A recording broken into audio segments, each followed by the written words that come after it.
Okay, hi, I'm Briar, Hi, I'm Sid. and this is MeidaiSay, a show about life here at Meidai as a Meidai student. So, Let's start with you. okay, I am in the humanities department. I'm an M2 student studying art history, which not a lot of students do here at Meidai. I've been here about 3 years. 3 years. Yeah, I've been here about 3 years, but you've been here longer. Yeah. Yeah, Well, yeah. Tell me well, more. yeah. So I came here in 2015. Okay, and Oh, okay. I enrolled myself in the G30 Automotive Engineering program, Naturally. undergrad. Yeah, and then I graduated in 2019, and I switched to masters, and I'm currently in the last semester of masters. So give or take, it's been about 5.5 years or so. Oh, wow. So, do you consider yourself a veteran? I consider myself Japanese at this point. Oh, God. Cut. So, our lives at Meidai are pretty spectacularly different, right? Yeah, well, right. Because you have a lab, and I work by myself in the humanities department But working on my own technically, research. you also have a lab, right? Like, we have a research room that I Yeah. think one person goes to. But the thing is, like, the definition of lab kind of changes. Like, for us, lab is just an office with computers. That's it. Yeah, but you work together, right? Depends on the project. Oh, okay. Yeah. This is why I don't study math. Okay, so not only is our lives at our life native speaker, not only are our lives at Meidai really different, but you and I are from very different places in the world. Like Yeah. I'm from the United States, and you are from India. The United States of India. Okay, so I guess they're somewhat similar. But where exactly in India are you from? So I was born in a city called Chandigarh, which is in the north, and we moved to Delhi when I was around like 2 years old. So been in Delhi most of my life essentially. Okay, so you've lived in a big city before. I'm a capital city boy. Okay, you're a capital city boy. And I'm from super rural area of the United States. I'm from Maine, which is the most northern state in the continental US. Think about Hokkaido with way less people and more bears. The largest city in my state is about 66,000 people. So, Oh wow. yeah, when I came to Nagoya, I was a little shocked. I experienced culture shock right away. Like, I'll just say that. I've never lived in a city like Nagoya before. With people in millions. Yeah, or like even having a subway system. Like we don't have that where I'm from at really? all. Yeah. Oh, you don't have no. public transport? We don't have public transport. Oh, I see. We do.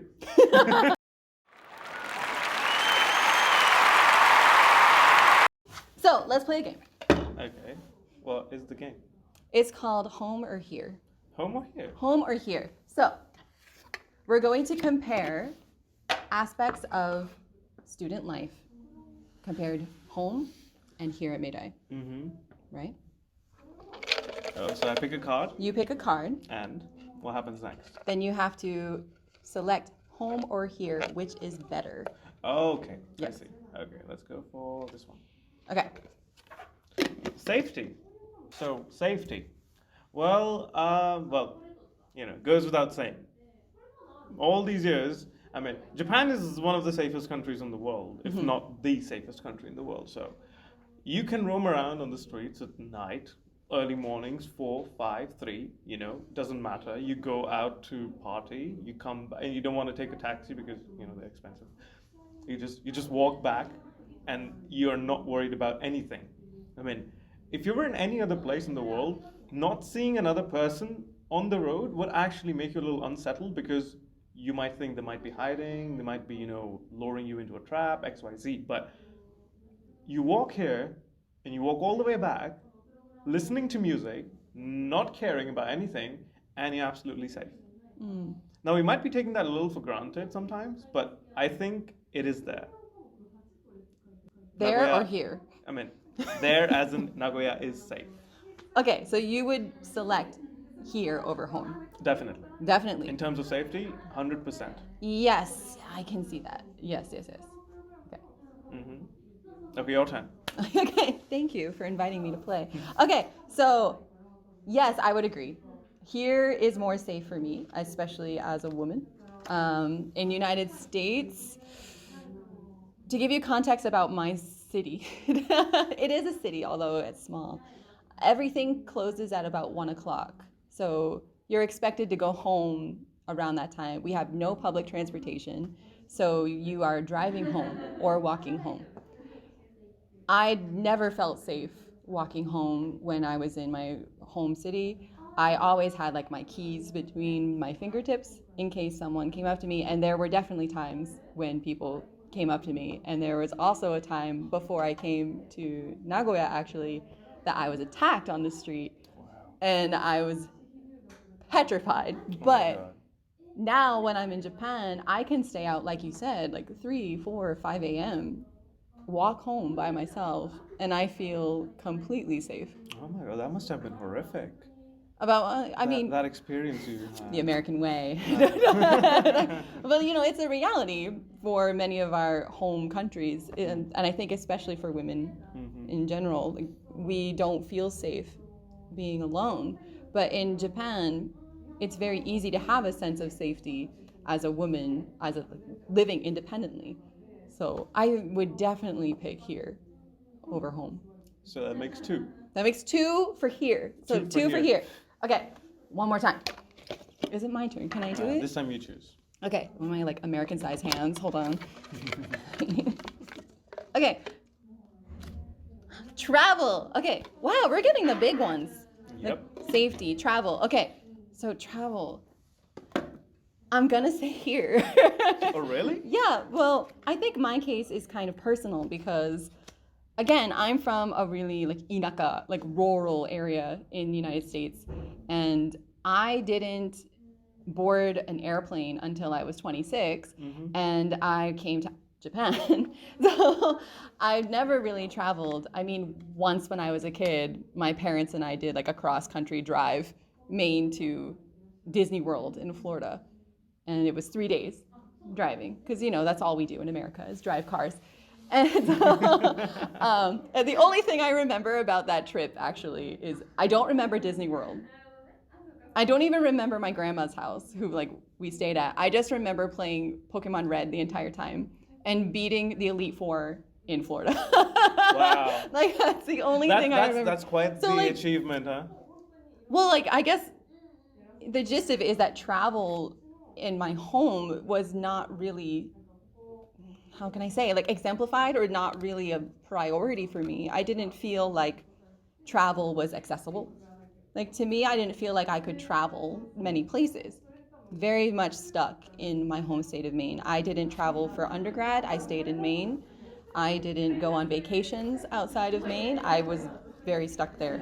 So coming to Nagoya specifically, it like opened up the world of travel to me. So you're saying, like, in a way, well, of course, you travel more here than you did back home. Yes. Are you also saying that you don't really have anything to compare with? Like the traveling you've done here versus, something else? Yeah, it's not comparable. It's not, because here, one great thing about Nagoya is how central it is. And it's also kind of an ironic thing because people will say, oh, Nagoya is so great because you can leave. Like really easily. It's really easy to leave Nagoya. I'd actually add second on that because 5.5 years, right? Yeah.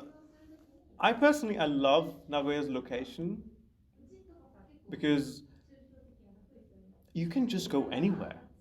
You can go to the Kansai region, you can go to Osaka, Kyoto, you can go towards Gifu, so like places like Takayama, if you don't know, it's in Gifu. Nagano. Nagano is very well known, so you can go to Nagano. And it just so happens that almost everything is within a 2.5 to 3 hour radius. By bus or by train. Train's faster, of course. Or even by plane. Okay, so how about you answer the question? So my answer is here, again. What about you? Because I imagine your situation is quite different. Coming back to, the thing about like comparing travel here versus there. I would say that, it's kind of hard for me to choose which one's better because I've traveled a lot in India as well. So, like I said, so Delhi's location is kind of central in terms of its positioning in the north itself. So Things aren't exactly in the 3 hour radius, but more like in the 8 hour radius by driving or by Okay. train. But it's not that bad. I've traveled a lot, and when we used to go north, when we used to be in Chandigarh, where I was born, you can basically go into the Himalayan mountains. Like there's so many places that you can just drive to. So I have traveled a lot in my time there. So I mean, of course, ever since I came here, traveling back home wasn't really an option anymore. So I traveled more here. But I wouldn't say one is better than the other. They're good Ah. in their own ways. So we have a split answer. Yep. A split, or do you want to say undecided? Let's just say it's an answer. Good answer. Okay. Okay. Next. Okay. Me this time? Yes. Oh, you're just gonna do it by yourself? You don't need me? No, okay. It doesn't even shuffle. Okay. Okay. Try your best. I'll try my best. Okay. Apartments. Apartments. Ooh. Okay. What do you think? How was your experience getting an apartment? Easy. So, first off, I'm gonna say here. Again, I'm gonna say here. Where I'm from is a really popular place to live. So I was paying for a 2-bedroom apartment with a roommate in a really old building. It wasn't a nice apartment. I was paying about $1,000, 1,000 USD, split between 2 people, not so bad. However, by the time I left Portland to come here to Nagoya, the price had doubled and we could not really afford the apartment anymore. And when I left, the landlords were kind of happy about it because they were like, "Oh, we can now charge more money because Wow. like they're leaving." How was it here? I mean, how what do you think about the rent?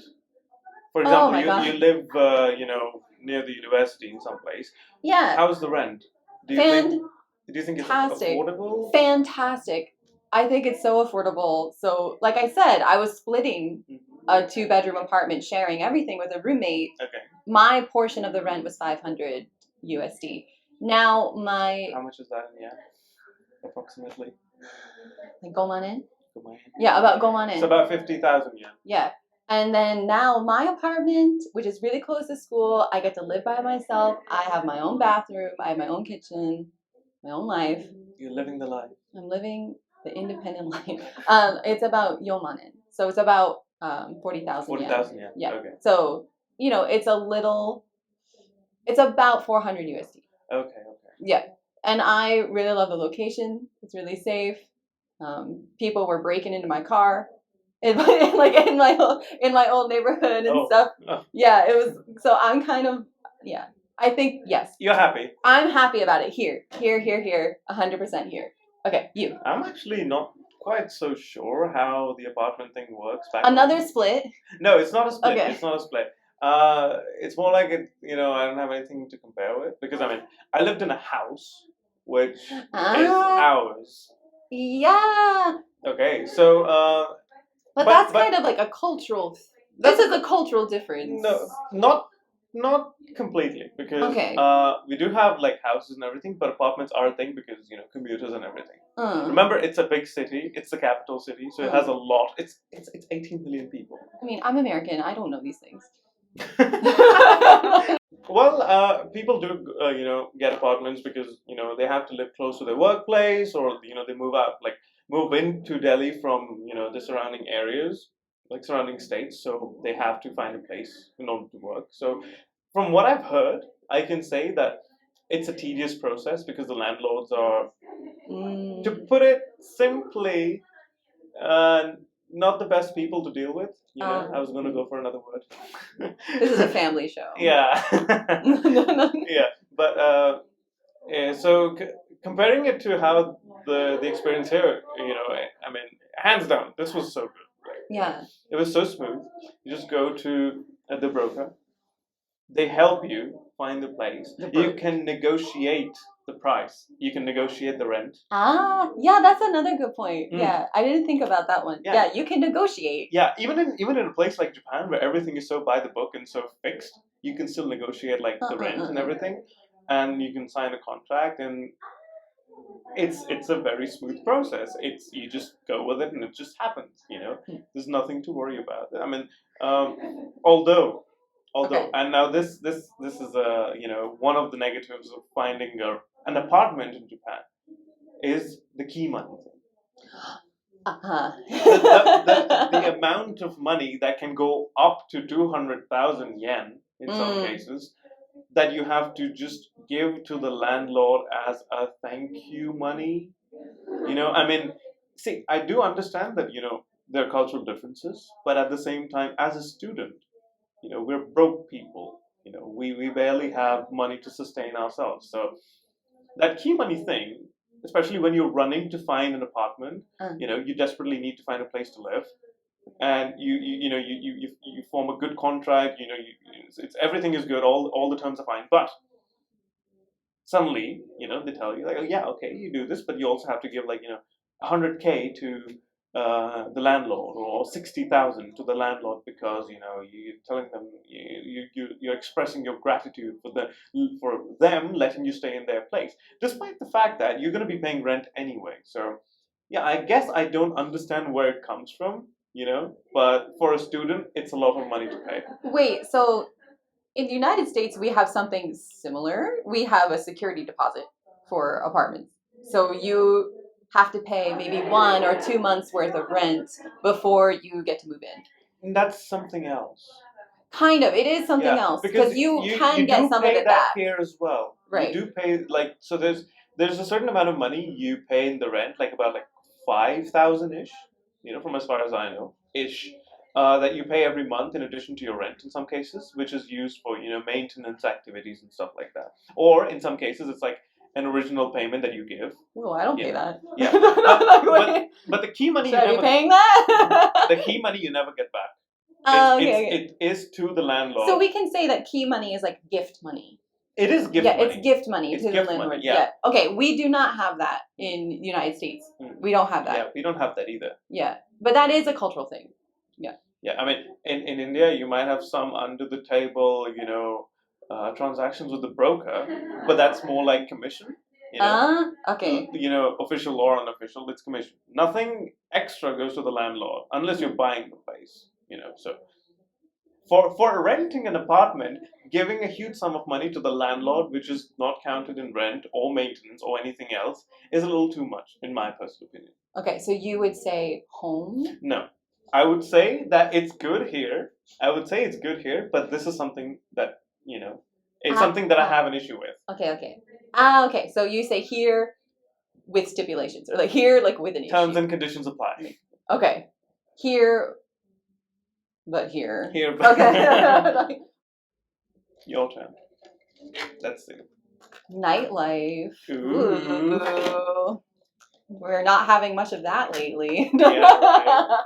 But, we've been here a while. We were here before COVID. So hopefully we can provide some insights into the nightlife in Nagoya. How was your experience? I mean, from what I know, you're a party person. You're quite the dancer. You love to go out. So, disclaimer, we've been friends for a long time. So you'll probably learn a lot about us. Yes. And from what I know, you're also a party person. I am. I'm pretty sure I've seen you at the same parties that I've been to. Yep. So, this might be a complicated answer for me. Okay. So go ahead. I think we touched upon before that here in Nagoya, here in Japan, the night never ends. So you can be out till 3, 4, 5 a.m., right? You can be at a party, you can be at a club, you can be at a bar until the sunrise. That's totally valid and acceptable lifestyle here in Japan. And I mentioned before that in Maine, everything closes at 1. So you're not really allowed to be out after 1 o'clock. You can hang out in a park, but you certainly can't drink there. In Japan, you can. Just adding to that, closing time of things, restaurants usually close around 10 in Nagoya. So for some of us who are used to eating out late, it's a big pain. That's true. But I'm pretty sure before COVID. No, it was the same. I mean, COVID restrictions are till 8 or 9. I mean, I don't really worry about that because at night I always go to the No, the unofficial American Embassy McDonald's. So I always go there, like, so I don't have to worry about those things. Coming back to nightlife. Coming back to nightlife, you can again party, club, bar, karaoke all night. You can hang out with your friends like anywhere. Well, people say that like when they come to Japan and they come to Nagoya, they're like, "Oh, the nightlife isn't as good as Tokyo or Osaka." What would you say about that? Well, I've not been to Osaka, but I've been to Tokyo plenty of times. I would say Nagoya's nightlife is not that bad. Tokyo is better. But like Nagoya has a lot to offer. I mean, before even coming here to Meidai, I was like, Nagoya, I don't really know what Nagoya is about. And then when I got here and someone brought me to Sakai, I was like, whoa, okay. Like there's a lot to do like in Nagoya. And you can find anything that you want to do. Even if you're not a club person, even if you're not a bar person, you can find something to do. So you're saying that for, many of our viewers who don't drink or don't like to, dance or, be in a club environment, they still have a lot of other activities that they could go for? Yes. Okay. Yes. Like, for example? Like, well, I mentioned karaoke. And I've done that plenty of times. Like, all night karaoke, you can buy free time and you can just... I've slept in a karaoke room before.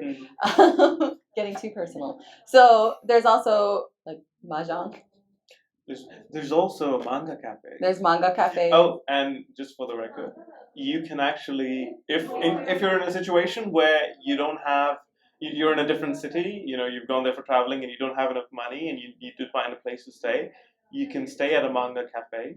They have small booths with, cushioned floors, and a computer. So, and they cost around, let's say at the most, 1,500 to 2,000 yen for the night, like till like 7 in the morning.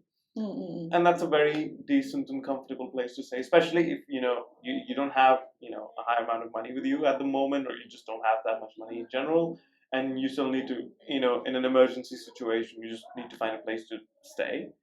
That's a good idea. Well, what do you think about nightlife in Nagoya? I actually so I okay.